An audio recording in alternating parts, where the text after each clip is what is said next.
Bonjour et bienvenue sur le podcast Développe ton biz, le podcast qui donne la voix aux entrepreneurs du bien-être. Retrouvez chaque semaine une nouvelle personne qui viendra nous parler de son business, de l'idée au développement. Je vous laisse maintenant avec notre conversation. On se retrouve aujourd'hui avec Ilse, éco-psychologue. Avec elle, on parle des bienfaits de travailler sur soi avec la nature, d'associer le développement personnel à la nature, de la psychologie énergétique, de justement l'impact de la nature sur nous, de l'importance de soi-même se faire coacher lorsqu'on est coach, d'investir sur soi parce qu'on le vaut et de se faire confiance et écouter son intuition. Bonjour Ilse. Bonjour. Vous allez bien ? Oui, merci. Ouais, très bien. Je suis très contente de vous recevoir sur le podcast. Est-ce que vous pourrez vous présenter dans un premier temps de la manière dont vous souhaitez ? D'accord, donc je suis Ilse Geussen, je suis belge, flamande. Et je suis éco-psychologue. Donc ça veut dire que je combine la psychologie ou le développement personnel avec la nature. Concrètement, ça veut dire que j'emmène des individus ou des groupes dans les bois pour faire un travail sur soi. Voilà, ça peut être, il y a des groupes de particuliers, donc des personnes qui viennent pour faire un travail sur soi, des personnes en burn-out, après divorce, enfin tout thème, des personnes qui veulent changer de travail, voilà. Et j'ai aussi des groupes de professionnels, donc ce sont des professionnels dans le cadre du développement personnel qui veulent apprendre à intégrer la nature dans leur métier. Donc, je leur apprends vraiment des techniques pour travailler ce qu'ils font déjà avec leur clientèle, mais avec la nature ou dans la nature, en tout cas avec la nature intégrée dans leur métier. Voilà. Super. Donc, ça, c'est un peu ce que je fais actuellement. J'ai fait un long parcours pour y parvenir. Est-ce que justement, vous pourriez nous expliquer un petit peu comment vous en êtes arrivé là, ce que vous avez fait avant? Ouais, bah, c'est très long, hein. Moi, mon diplôme de base, c'est psychologue d'entreprise. Et j'ai fait une année en plus en ressources humaines et donc j'ai travaillé pendant 15 ans en ressources humaines, en Belgique, dans les assurances, où je me suis occupée du recrutement, formation, du coaching, hein, des personnes qui veulent changer de poste dans l'entreprise, mais aussi du marketing, communication intérieure. Voilà, pendant 15 ans, communication interne, pardon. Pendant 15 ans, j'ai travaillé en entreprise et pendant 15 ans, je me suis pas sentie à ma place. Donc, même la première journée, on m'a dit, c'est ça, c'est rien pour toi. Et même la personne avec qui je travaillais me disait, mais c'est qui vous a engagé parce que c'est pas votre place ici. Et je l'ai senti dès le début et j'ai quand même resté 15 ans. Voilà, j'ai beaucoup appris, hein, je me suis amusée, voilà, mais à chaque fois qu'il faisait beau, j'arrivais pas à me motiver, je voulais sortir. Donc souvent en assurance en Belgique, on a beaucoup de vacances, on a beaucoup de congés, je pense qu'on est à 45 jours par an. Donc chaque fois qu'il faisait vraiment beau, je prenais vacances et je sortais quoi, je voulais sortir. Et donc à certains moments, on m'a licenciée. Bon, voilà, c'était pas un traumatisme, au contraire, pour moi, c'était un soulagement. À ce moment-là aussi, on avait des soucis avec ma fille. Elle a de l'asthme, beaucoup d'asthme, et elle faisait beaucoup de pneumonie. Et donc, moi, j'étais sûre que c'était lié à la pollution parce que j'habitais en ville, en Belgique. Et donc, on voulait déménager dans la nature. Et donc, en même temps, mon mari, lui, il a eu sa mutation en France. Enfin, il pouvait travailler en France s'il voulait. Donc, on a déménagé, voilà. On a commencé à habiter en France, en pleine nature. J'habite dans le Jura. Il n'y a que la nature, il y a rien d'autre. Il n'y a pas beaucoup de culture ici. Voilà, c'est que la nature. Et donc, à certains moments, on a eu un peu de soucis avec une de mes deux filles. Euh, Et j'ai commencé à chercher de l'aide dans tout ce qui est psychiatrie, psychologie, voilà, tout ce qui est connu, hein, la branche médecine traditionnelle. J'ai pas trouvé de réponse et à certains moments, quelqu'un m'a dit, mais pourquoi tu suis pas ton intuition? Moi, je me suis dit: «Suivre mon intuition, waouh, comment est-ce qu'il faut faire ça?» Donc j'ai commencé à chercher, des formations en Belgique sur, suivre son intuition. J'avais trouvé juste une journée et je me suis inscrite et ça a ouvert une porte, énorme et la personne me disait: «Beh, on donne aussi des formations professionnelles sur 4 ans». Donc je me suis inscrite tout de suite, j'ai fait cette formation-là, mais surtout dans l'idée d'aider un peu ma fille, de trouver des solutions différentes que la médecine classique. Mais donc du coup, on a fait dans cette formation-là, on travaille surtout sur soi-même. Donc on apprend à utiliser donc ça s'appelle, une formation en psychoénergie. Ça va beaucoup plus large, beaucoup plus loin que l'intuition. C'est vraiment, tout le monde énergétique. Donc en fait, psychoénergie, c'est le lien entre l'énergétique, donc tout ce qui est, là, mais pas là pour le monde rationnel classique, hein. Donc, l'impact de l'énergétique sur le psyché, sur nous. Donc, l'impact de nos ancêtres, l'impact de même des vies antérieures, l'impact de la nature, l'impact de tout ce qui est non tangible sur nous, sur notre comportement. Et dans le cadre de cette formation-là, moi, je me suis, oh, l'histoire est longue, mais il fallait faire des groupes de travail, mais comme moi j'habite en France et la formation était en Belgique, j'étais pas dans l'incapacité de le faire. Je pouvais pas faire 6 heures de route juste pour un exercice. Et donc j'ai commencé à faire mes exercices dehors, dans les bois. Et petit à petit, j'ai compris qu'à chaque fois que je faisais un exercice, le bois participait, comme si mon groupe de travail était le bois. Et donc, je me suis réalisé que, bah, il y a quelque chose là. Il y a, voilà, j'adorais la nature, mais j'ai commencé à me réaliser que la nature, c'est beaucoup plus que un beau paysage. Il y a quelque chose qui travaille, il y a quelque chose il y a une interaction, il y a une conscience. C'était fou comme à chaque fois, comme quand je faisais un exercice, j'étais juste au bon lieu, vraiment un lieu qui était très parlant, qui était un peu le miroir de ce que j'étais en train de vivre dans l'exercice. Et donc, après la première année, donc j'ai décidé, parce qu'il faut faire un mémoire de fin d'année, après la quatrième année, il faut terminer avec un mémoire. Et donc, j'ai décidé de travailler tout l'impact de la nature sur nous, mais dans le cadre du développement personnel. C'est un diplôme de psychologie. Voilà, donc j'ai travaillé ça pendant 3 ans avec. J'ai même invité des stagiaires en même temps. Enfin, on faisait les études et j'ai dit, bon, venez en vacances chez moi, je vais vous montrer des choses. Et on a travaillé comme ça ensemble, on a développé, on a créé, on a inventé, voilà. Et j'ai jamais arrêté. Voilà, j'ai commencé donc avec des personnes de mon cursus qui m'ont un peu aidé à ouvrir le champ, hein, parce que voilà, faut quand même pas tout inventer. Et après, j'ai commencé sur des copains-copines, des copains-copines, des copains-copines, et voilà, ça continue comme ça. Et donc là, maintenant, je le fais pour des particuliers, mais aussi pour des professionnels, donc qui veulent apprendre à faire pareil, à intégrer la nature dans le métier qu'ils font, mais dans le cadre du développement personnel. Et est-ce que vous pourriez, m'expliquer peut-être un peu plus comment ça fonctionne un atelier ou donner des exemples d'exercices, ce genre de choses? Comment vous faites? Ben, de toute façon, on sort, hein, c'est toujours dehors, sauf si s'il fait vraiment un temps, voilà, très, très moche, on alterne, on va travailler dehors, mais on rentre pour se réchauffer, voilà. Mais donc les exercices, c'est dans la nature. Et il y a des exercices, ouais, il y a toujours des méditations, parce que si on veut travailler avec la nature, il faut être connecté à soi et à son intuition. C'est pas un travail rationnel, donc il faut d'abord un exercice juste pour atterrir dans la nature, mais en soi aussi.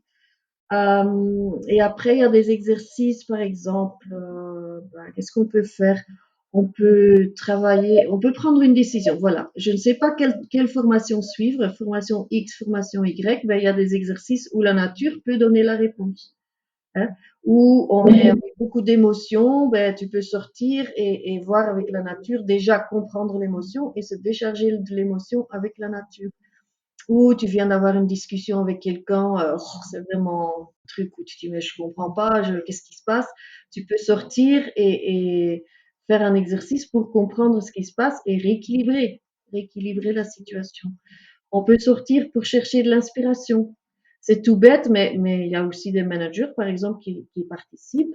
On peut aller chercher son inspiration pour donner une présentation, par exemple, dans la nature, ou pour écrire un texte, ou pour écrire une histoire, ou donc l'inspiration, on peut chercher juste ses réponses. Voilà, qu'est-ce que je peux faire, qu'est-ce que je ne vois pas dans cette situation. Donc chercher un peu des réponses qui vont quand même plus en profondeur que les méditations.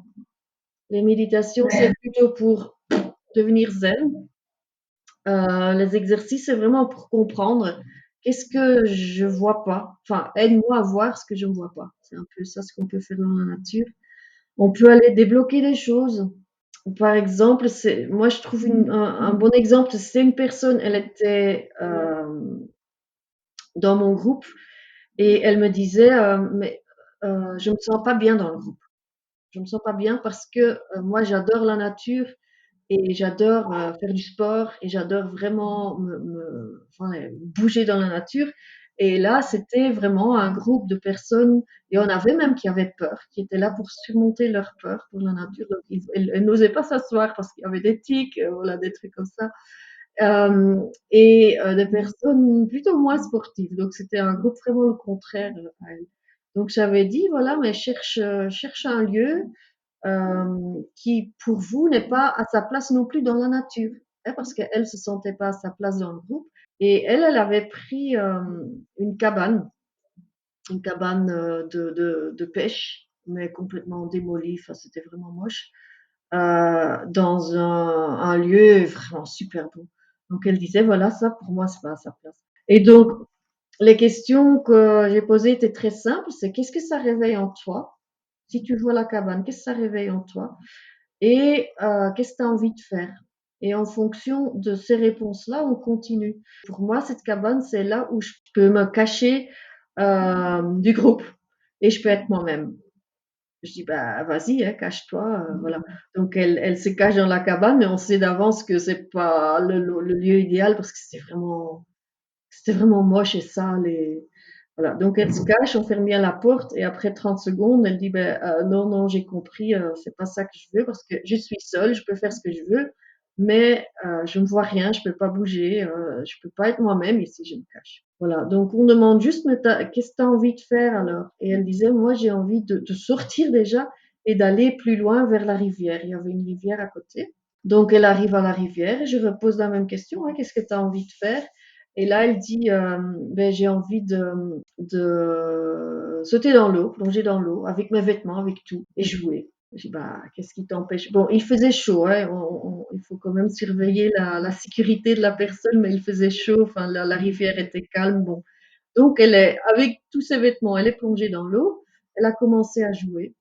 Et qu'est-ce qui s'est passé quand elle a joué dans l'eau? Tout le groupe a commencé à jouer. Donc il y en a qui ont mis leur maillot de bain et qui sont allés dans l'eau. Il y en a qui ont mis les pieds dans l'eau, qui ont commencé à parler, à blaguer, à des trucs comme ça, à reboire tisane et prendre le goûter. Il y en a qui sont partis dans les bois, voilà. Et donc, je lui ai demandé, voilà, qu'est-ce qui se passe? Qu'est-ce qui se passe maintenant? Elle a dit, oui, je comprends. Moi, j'ai compris là. Si je suis moi-même, il n'y a plus de frein. Si je fais ce que j'ai envie de faire, j'inspire les autres. Voilà, c'est un exercice très simple où tu demandes juste qu'est-ce qui t'attire dans la nature, qu'est-ce que ça réveille en toi et qu'est-ce que tu as envie de faire. Et en fonction de ce qui se passe, on va regarder ce qui se passe dans la personne et dans son environnement, parce que là, il y avait le groupe, hein, donc le groupe interagit. C'est vraiment un petit exercice, mais pour elle, ça a eu vraiment des conséquences parce qu'elle était manager et elle n'osait pas être soi-même dans son équipe. Elle voulait vraiment suivre les règles, enfin tout ce qu'il fallait. Et elle dit à partir de cet exercice, ben, je suis moi-même, je me freine plus et je vois que ça fait vraiment du bien à mon équipe. Et donc, c'est un exemple très simple, mais très typique d'un coaching dans la nature. On va en interaction avec la nature et on regarde ce qui se passe. Et après, on regarde ce que ça change en nous et comment ça nous change dans notre vie réelle. Ça donne aussi la différence avec, par exemple, les bains de forêt, où tu prends vraiment contact avec l'arbre et tu sens l'énergie de l'arbre et tu fais que ça. Moi, je vais un peu plus loin. On peut sentir l'énergie de l'arbre, mais on fait aussi qu'est-ce que ça réveille en moi et qu'est-ce que, voilà, avec le but de transformer, pas seulement Ressentir. ouais, ouais, ouais. Et donc, ça va plus loin. On est vraiment dans le cadre développement personnel. On n'est pas dans le cadre méditation. Il y a des parties de ça, hein, mais ça, il n'y a pas que ça. On approfondit ce que ça réveille en nous et on continue là-dessus. Donc, on travaille avec les énergies de la nature, mais on va beaucoup dans l'introspection. On va voir ce qui se passe à l'extérieur, qu'est-ce que ça dit de l'intérieur. Et si tu travailles, si vous êtes un professionnel, par exemple, travaille avec le mouvement ou avec la danse, ou avec le yoga ou avec art thérapeute, avec la créativité, ben, je vous apprends à intégrer la danse, le yoga, la créativité dans la nature. Donc moi, je vous apprends pas à recopier, je vous apprends à en faire ton truc. Voilà. En fonction de vos capacités, de vos points forts, de vos dons, de votre bagage professionnel et personnel, je vous apprends à intégrer la nature d'une façon différente. De toute façon, voilà, je vous apprends à chercher votre manière de travailler avec la nature. Et alors, justement, comment ça se passe, c'est plutôt des stages sur plusieurs jours, sur une journée, sur 1 heure? Bon, les stages pour les professionnels, ça c'est sur 6 jours. OK. Ça c'est vraiment long. Et il y a même 2 niveaux pour ceux qui veulent aller plus loin. Pour les individuels, ça va d'une journée à, qu'est-ce qu'on a le maximum, 6 jours aussi. Mais il y en a aussi d'une journée. Et si c'est vraiment un individuel, c'est des séances d'1 heure et demie à peu près. Donc ça, c'est vraiment des gens qui viennent, mais dans le cadre plutôt thérapeutique, qui disent, voilà, j'ai ce souci-là, qu'est-ce qu'on peut faire? Je sors avec eux, on fait juste un exercice dehors et voilà, c'est plutôt séance individuelle. Mais dès que c'est en groupe, on pourrait une demi-journée. C'est vraiment pour faire connaissance. C'est vraiment le minimum. OK. Et alors, justement, quand c'est en groupe, ça dure il y a combien de personnes? Moi, je me limite mes groupes à 10, OK. donc entre 4 et 10 en fonction des inscriptions. Mais jamais pas plus que 10 parce qu'il faut moi, je dois être là aussi, donc on peut pas surveiller 15 personnes en même temps, ça va pas. Ouais, d'accord. Et comment vous avez développé le début de votre activité? Ah! Le début, c'était vraiment le début. C'était un long trajet à devenir vraiment commercial. Et au début, je ne l'étais pas. Donc le début allait très, très, très lentement parce que j'osais pas me vendre. J'osais pas dire aux inconnus ce que je faisais parce que je sais pas. Parfois, les gens disaient: «Mais c'est bizarre ce que tu fais» et du coup, je me disais: «Ah bah» et donc je faisais marche arrière au lieu d'un pas avant. Donc le début était très lentement, j'ai surtout travaillé au début, avec donc les stagiaires de mon équipe, avec des copains, copines, avec des copains, copines, voilà. Hem, J'avais fait quelques flyers mais ça ne marchait pas. Enfin, c'était vraiment très, très, très compliqué. Mais je dois avouer que c'était pas nécessaire pour moi au début, de gagner de l'argent avec tout ça, parce que mon mari gagnait vraiment bien sa vie. Donc j'avais le luxe de le faire à l'aise et je l'ai fait très à l'aise et peut-être même trop à l'aise. Voilà. Après, à certains moments, mon mari voulait quitter son boulot et là, je me suis dit, oups, si, s'il faut de l'argent, maintenant, c'est à moi de jouer. Donc moi, je pense que ce début-là est plus un vrai début que le début où c'était vraiment pas nécessaire de gagner de l'argent. Donc le début où je me suis dit, ok, là, je dois y aller, je dois gagner.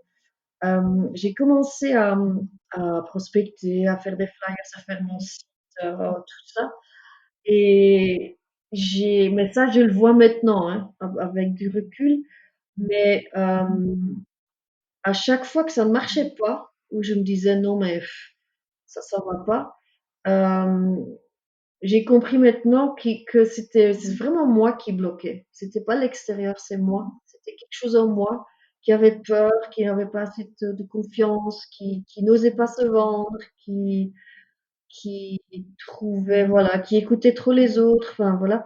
Et donc, à chaque fois que j'ai travaillé quelque chose en moi, j'ai vu que ça débloquait, que j'avais plus de clients, j'avais plus de groupes, parce qu'au début, j'ai dû annuler des groupes. Je programmais des groupes, mais il n'y avait pas d'inscription. Et à chaque fois que je travaillais quelque chose en moi, ça avançait, ça avançait, ça avançait. Donc là, j'ai compris, si ça bloque, je dois me faire coacher par quelqu'un avec cette question-là. Voilà, qu'est-ce qui me bloque aujourd'hui? Qu'est-ce que j'ai pas encore vu? Qu'est-ce que j'ai pas encore assez travaillé?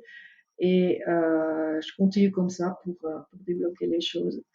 Mais donc le début, c'était vraiment, je pense comme tout le monde qui débute. Moi, j'ai pas dit, ah, aujourd'hui, je vais changer de travail, je vais faire ça. Moi, j'ai pas dit ça. C'est devenu très, très, très naturel.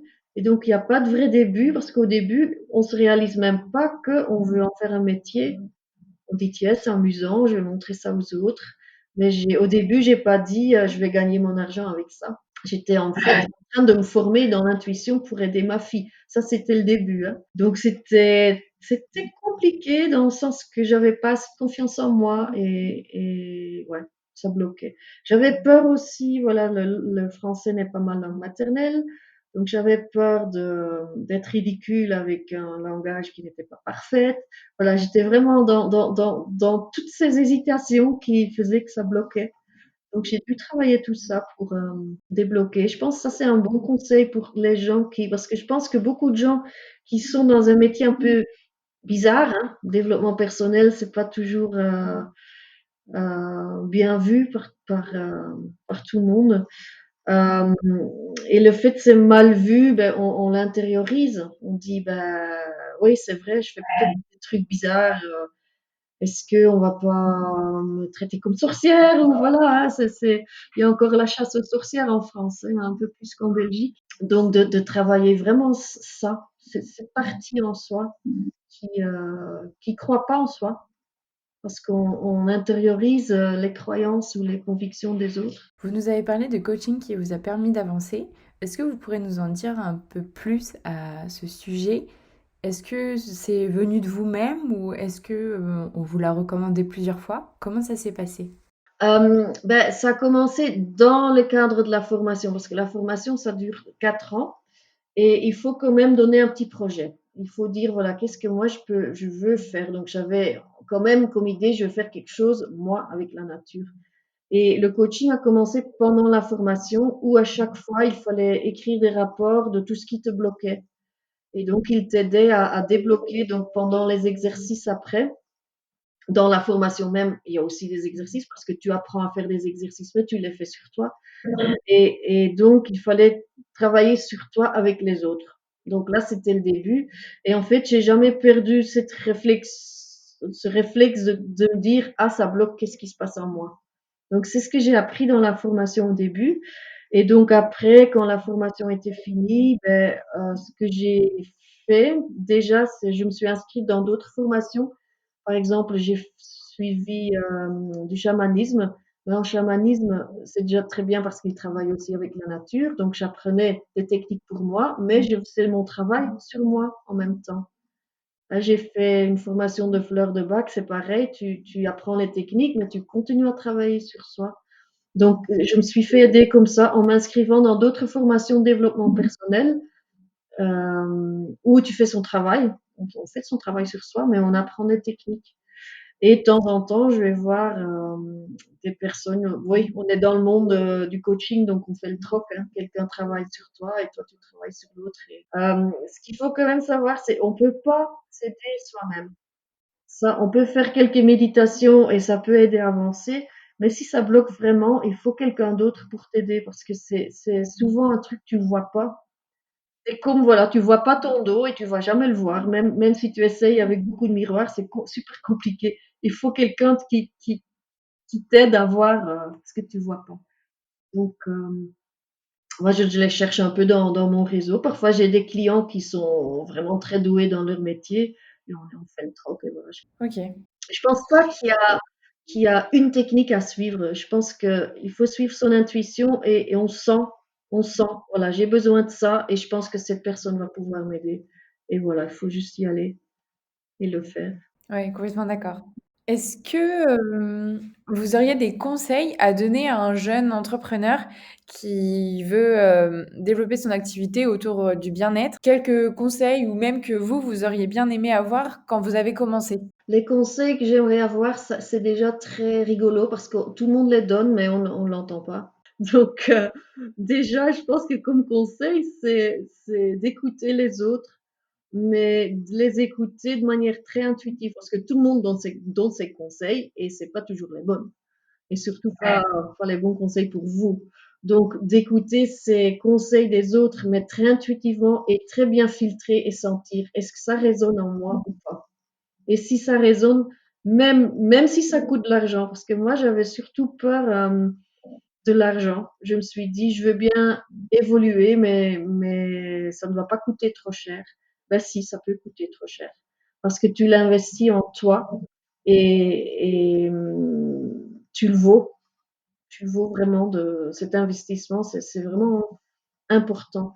Donc moi, par exemple, on m'a conseillé certainement de réécrire mon site web mais avec un professionnel. Ça m'a coûté très cher, hein. C'était 3 500 € juste pour 5 pages de texte. Et il n'a pas fait le site, hein. Il a juste écrit 5 pages de texte. Mais ce travail, c'était tellement intéressant parce qu'il t'aide à comprendre ce que tu fais. Il t'aide à chercher des commentaires de tes clients, ils t'aident à synthétiser tous ces commentaires, par exemple. Et en fait, avec tout ce qu'il m'a fait faire pour écrire ces 5 pages, hein, j'ai compris ce que je faisais. J'ai dit, mais là, oui, je comprends ce que je fais. Parce qu'on a une idée de ce qu'on fait, mais il m'a invité à interviewer tous mes clients pour demander qu'est-ce que mon travail vous a fait comme effet positif. Voilà, qu'est-ce que je vous ai apporté. Et cette interview-là de mes clients m'a vraiment aidé à dire, ah ouais, mais c'est ça que je fais. Parce qu'on a une idée de ce qu'on fait et on utilise ces mots à nous, mais c'est pas ces mots que les autres font comprendre. Donc voilà, ces 3 500 € m'ont vraiment aidé à comprendre, ah ouais, ça c'est les accents que je dois mettre. Et je dois pas vendre mon métier comme moi je le vois, je dois vendre mon métier comme mes clients me perçoivent, comme point fort. Mes points forts, c'est pas moi qui vais les dire, c'est mes clients. Et donc voilà, c'était un investissement par exemple moi je trouvais très cher, mais ça m'a vraiment aidé à avancer. Et aussi le travail sur soi, je trouve que ça c'est vraiment important et on l'oublie souvent. Et je pense qu'on ne dit pas assez, parce que si on est dans le développement personnel, on dit encore un petit peu, mais si on est dans une autre branche, voilà, je veux vendre des voitures, j'invente, mais on parle plus du tout du développement personnel. Mais quand même, dans son métier, s'il y a quelque chose qui bloque, ben, il faut toujours faire l'introspection et dire, OK, qu'est-ce qui se passe là? Qu'est-ce qui se passe en moi qui bloque? Parce que l'extérieur n'est que le miroir de l'intérieur. S'il y a des choses ou des gens qui réagissent, par exemple, de manière très agressive sur ce que tu fais, disent-moi, c'est des conneries, c'est de l'escroquerie même, hein, enfin, on entend tout. De dire, OK, qu'est-ce qui vient de dire de moi? Quelle partie en moi ne croit pas encore assez en ce que je fais?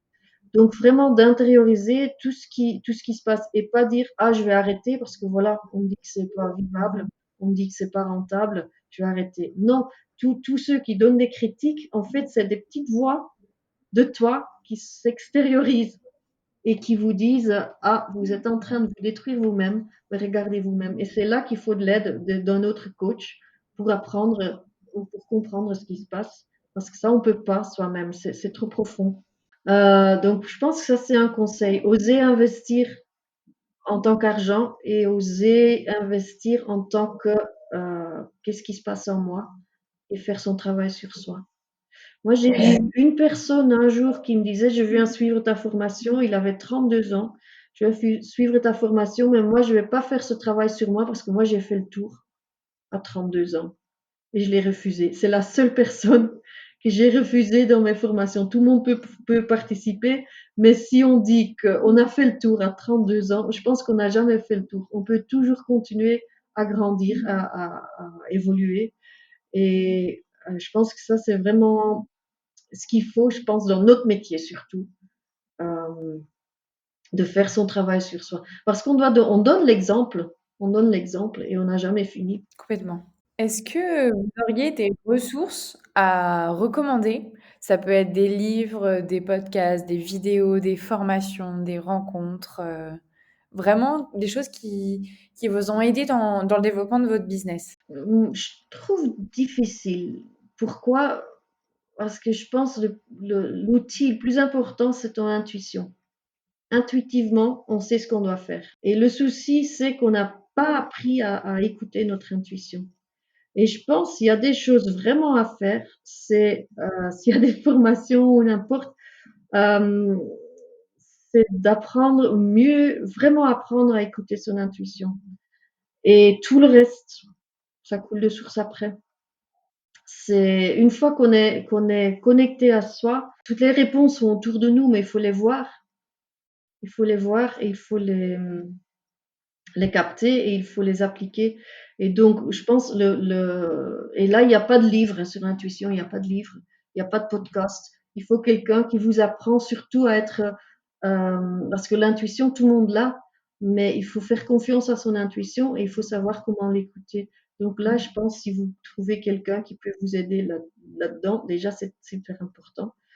Après, ce qui m'a aidé aussi, mais c'est vraiment très, très bête, je vais te dire, mais moi, à certains moments, je cherchais de l'info, je cherchais des livres, je cherchais des podcasts, je cherchais tout sur mon métier pour approfondir ce que je faisais et je trouvais pas. Et à certains moments, je suis allée méditer dehors et j'ai demandé, mais qu'est-ce que je dois faire parce que je trouve pas? Et intuitivement, je suis rentrée avec deux mots. Je sais même plus lesquels, mais j'avais compris, cherche sur Internet sur ces deux mots-là. C'était lié avec nature, hein, et nature et livre, mais je sais plus. Et donc, j'ai tapé ces deux mots. Normalement, on a 36 000 réponses hein, sur Google. Là, j'en avais que deux. Une des deux était un livre d'un maître spirituel. Je pense que c'est le grand livre de la nature, ça s'appelle comme ça, de Ivan Hof. Et dans le livre, il disait, arrêtez de lire, mais va lire à l'extérieur, va lire, va chercher tes réponses dans la nature. Et je pense que ça m'a vraiment aidé de dire, oui, c'est vrai, je dois pas, parce que les livres, c'est super intéressant, et je vais pas dire que c'est pas intéressant, mais c'est toujours la sagesse de quelqu'un d'autre. Et pour évoluer, il faut te connecter à ta sagesse à toi. Et parce que toi, tu es le seul qui sait qui est bien pour toi. Moi, je peux te dire ce qu'il faut faire pour développer tes affaires, mais en fait, tu le sais. Il faut juste te connecter à cette sagesse-là. Et je pense que ça, c'est le plus grand conseil que je peux donner. Va pas chercher trop sur, va pas croire que les autres le savent mieux que toi. On va sentir, oui, je dois être chez cette personne-là et cette personne-là peut m'aider. Et vas-y. Moi, je peux pas donner un nom parce que la personne qui m'a aidé, c'est peut-être pas du tout la personne qui va vous aider. Ouais, bien sûr. Voilà. Donc, voilà. Vivez même votre affaires, vos affaires qui sont normalement très rationnelles, hein. On est dans un monde rationnel, mais intégrez l'intuition dans vos affaires. Je pense que ça, c'est enfin, je sais pas si c'est un bon conseil, mais c'est le conseil que j'ai à donner. C'est un très bon conseil. En plus, on l'a jamais évoqué avec toutes les personnes que j'ai pu inviter sur le podcast. Donc, c'est très bien comme conseil. D'accord, ouais. Et quand même, est-ce que justement, vous auriez pas quand même deux ou trois podcasts qui sont même en lien avec votre métier et qui vous permettent d'en apprendre beaucoup sur un sujet, sur votre sujet? Moi, j'ai un livre que j'adore. C'est Pour une écologie intérieure, renouer avec le sauvage de Marie Romanence et Patrick Guérin. Je connais les auteurs, enfin les acteurs. Je connais les auteurs qui font vraiment, c'est de la théorie, hein, c'est pas de la pratique, mais ça parle du lien entre l'intérieur et l'extérieur, entre la nature et notre nature. Donc, ça explique très très bien toute la philosophie de l'éco-psychologie. Et l'éco-psychologie, je pense que tout le monde peut l'appliquer dans son métier. C'est vraiment voir, OK, tout ce qui se passe à l'extérieur, qu'est-ce que ça dit de moi? Et si je veux renouer avec l'extérieur, si je veux renouer avec le sauvage, je dois renouer avec le sauvage en moi. Et le sauvage en moi, c'est toi en profondeur, c'est qui tu es, c'est, voilà.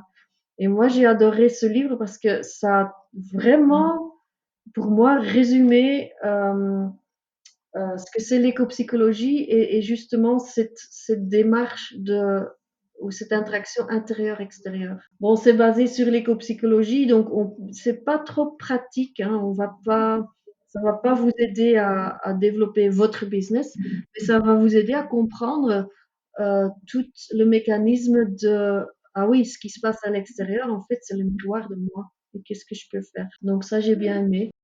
Comme j'ai compris que je dois chercher mes réponses à l'extérieur, j'ai arrêté de lire.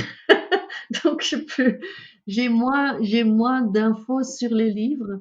Moi, ce qui m'a aidé en tant que stage et tout ça, c'est tous ces stages comme le chamanisme où on découvre un peu ce monde intérieur qui justement aide à débloquer l'extérieur ou à débloquer ce qui ne va pas dans son interaction avec l'extérieur. Je pense point de vue, voilà, point de vue livre et podcast et tout ça, je suis pas la personne la plus douée à vous donner des conseils. Moi, je dirais l'intuition. Et des livres sur l'intuition, il y en a très très peu parce que dès qu'il y a des livres sur l'intuition, ils sont dans le rationnel. Une fois qu'on l'écrit, on est dans le rationnel, donc c'est pas évident de. Il y a des stages, je pense, des stages à suivre. Ok, très bien. Est-ce que vous auriez un ou une ou plusieurs entrepreneurs du bien-être que vous aimeriez entendre sur le podcast pour qu'il nous partage son parcours, qu'il nous donne des conseils, qu'il nous parle de ses pratiques? J'en ai une que j'aime bien parce qu'elle est très atypique aussi, hein. C'est une dame qui vient elle est anthropologue de la mode et là, elle a eu la chance d'être formée au Japon dans le bain de forêt, dans le Shinrin-yoku. Je ne sais pas si vous en avez déjà interviewé, mais elle est canadienne. C'est Bernadette Ray. Ouais, je trouve que ce qu'elle fait, c'est bon. On reste un peu dans la nature et c'est l'éco-psychologie. Chris Vollard, elle avait son entreprise, donc elle était vraiment chef d'entreprise et d'un jour à l'autre, elle a tout fermé. Elle a commencé son travail en tout ce qui est magnétisme, astrologie, enfin, mais elle le fait vraiment bien. Super. Le podcast s'appelle Développe ton biz.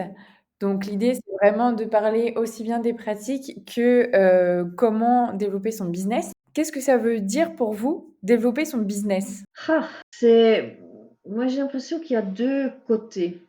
Il y a le côté vraiment développer financièrement et en vivre, et le côté développer personnellement et en trouver du plaisir. Et je pense qu'il faut trouver un mix où on peut vraiment combiner les deux, en vivre en se faisant du plaisir. Et ça, c'est pas toujours évident. Moi, par exemple, certains moments, on m'a contacté par une grosse entreprise qui allait vraiment me payer très très cher. Et voilà, j'étais super contente. Je dis ouais, ça y est, tout va débloquer, je vais avoir un revenu énorme, hein. Et ben, ça n'a pas marché du tout. Et voilà, parfois on se fait guider par l'argent, mais c'est pas toujours l'argent. C'est pas une fin en soi. Non, non, non, non, non, et c'est pas parce qu'il y a beaucoup d'argent que le business est bien développé.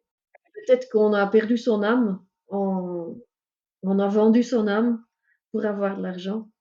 Donc je pense qu'il faut rester vraiment dans les 2 et c'est pas toujours évident parce que si on suit que soi-même et son âme, souvent on part dans ou souvent, il y a le risque qu'on part dans des projets qui rapportent rien du tout, qui sont super intéressants, où on peut se développer, mais il y a pas d'argent. Hein, des groupes de travail qui sont super intéressants, des échanges qui sont super intéressants, mais avec des échanges, on peut pas payer son loyer, hein, on peut pas vivre. Donc trouver cet équilibre-là, pour moi, ça, c'est vraiment le bon développement. Ok, bah, merci beaucoup pour cet échange, cette discussion. C'était très intéressant. Dans les notes du podcast, je mets toujours des liens vers lesquels on peut vous retrouver. Qu'est-ce que je vais pouvoir mettre? Mon site web et mon téléphone et mon mail, bah, vous pouvez tout mettre. Je mettrai tout ça dans les notes du podcast alors. En tout cas, merci pour cette discussion. C'était très enrichissant. Merci à vous de m'avoir invité. Cette discussion est maintenant terminée. J'espère qu'elle vous a plu. N'hésitez pas à partager le podcast à votre entourage. Vous pouvez aussi le commenter et le noter de 5 étoiles sur Apple Podcast. On se retrouve la semaine prochaine avec un nouvel invité.